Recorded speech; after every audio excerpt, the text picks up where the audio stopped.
Joining me is the country's top foreign affairs writer, Greg Sheridan, of the Australian newspaper. Greg, great to see you. Where is this conflict going? Well, great to be with you, Andrew. So I must say I absolutely endorse your proposition that the conflicts in Ukraine, Taiwan and Iran are all related and in a sense part of the same conflict. Israel still has at least some days and perhaps more than that to go in trying to destroy key Iranian nuclear, military and now economic targets. The $64 million question is whether Israel can hit the nuclear facility in Fordo without American help. The bunker buster bomb can only be carried by an American aircraft. And, you know, Trump is better than Biden. Biden wouldn't have allowed Israel to do this. But the Israelis very much wanted wanted the Americans to help them because they have so much more powerful an air force. And Trump is now facing a little bit of a rebellion in the lunatic MAGA ranks. You know, that idiot Tucker Carlson has turned against Israel and thinks Trump has betrayed America by supporting Israel. Yeah, that kind of gang, they're as bad as the far left. They're just as deranged. And I think it emanates from the same kind of self-hatred of our civilization that you find on the far left. But Trump, to his credit, is not preventing Israel from doing anything. I think his talk, you know, it's easy to get a deal between Israel and Iran. I think that's silly talk from Trump. But on the other hand, he says sometimes you've got to fight it out. Who knows what he means, really. But I think the Israelis will keep going for as long as they think they can make more damage on the Iranian nuclear program. They're only going to do this once. Probably, unless they have to do it again, but it's probably once in 20 years or maybe once only ever in history, hopefully. So they're going to do it as thoroughly as possible. And I think they're also probably degrading Iran's capacity to keep hitting them. So I would expect it to go for some days yet. And political pressure will mount on Israel. You know, I mean, our government's contribution is sort of pathetic and banal and meaningless. But nonetheless, I'm sure the Israelis are determined, and Trump has got their back in the most essential way. So Trump deserves credit for that. I showed at the top of the show, Greg, how close Iran is getting to 9 nuclear bombs.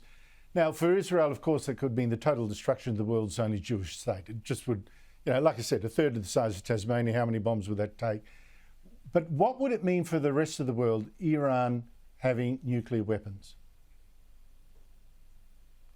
Well, Andrew, I explore this in a column tomorrow. What we are seeing is two terrible trends in the contemporary world. I mean, we're seeing 1,000 terrible trends, but we're seeing nuclear weapons roar back into the centre of all strategic calculations, and we're seeing the breakdown of American extended nuclear deterrence.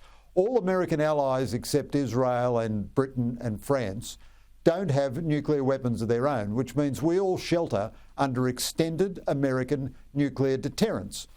That means if a nuclear weapon state struck us with a nuclear weapon, America would strike them with a nuclear weapon. But if more semi-rogue states like North Korea and Iran get nuclear weapons, not only are they then impossible to deter within their own region, because if you're taking serious military action against them, they'll threaten nuclear weapons against you.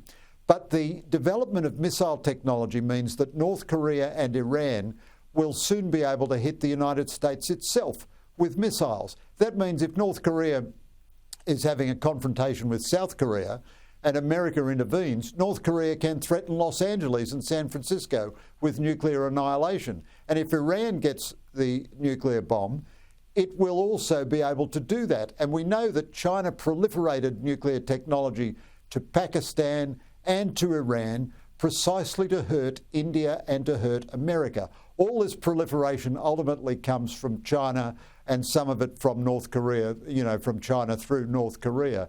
And it would be a diabolical strategic development for the world if Iran gets nuclear weapons. And if it does, then quite sensibly, probably Saudi Arabia and other nations in the Middle East would also want nuclear weapons to provide for their own security. And a world in which we go from sort of 7 or 8 nuclear weapon states to maybe 10 or 12 or 15 is 1,000 times more dangerous.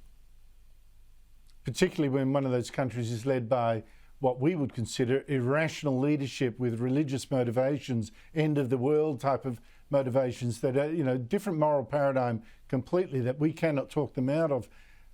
Just quickly, Greg, and this is one of the things that's driving China is this belief that the West is in collapse, that America is in collapse. Not saying it's right, not saying it's wrong. That is actually a firm belief. The dictator of China mentions it often. There is indeed almost a civil war right now in America. I exaggerate a bit, but crikey from the pictures. And it's whipped along by reckless Democrat politicians. These rioters in Los Angeles waving Mexican flags, attacking federal agents trying to deport illegal immigrants. The Democrat assemblywoman who posted a picture of Donald Trump being beheaded. A Democrat deputy mayor urging protesters to fight. Here he is. Leave our people alone because we will fight and we defend them.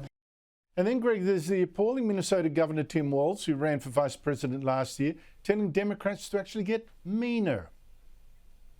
Because I called Donald Trump a wannabe dictator? It's because he is. It's because he is. The governor's being mean, and the governor's speaking out on that. Well, maybe it's time for us to be a little meaner. Maybe it's time for us to be a little more fierce. Because we have to ferociously push back on this. And look at this U-turn from this hypocrite. 2 weeks ago he said that. Then a nutter, wearing a rubber mask, pretending to be a policeman, assassinated 2 Democrat politicians in Walz's own state, shot another, and now Walz is preaching love instead. Here he is.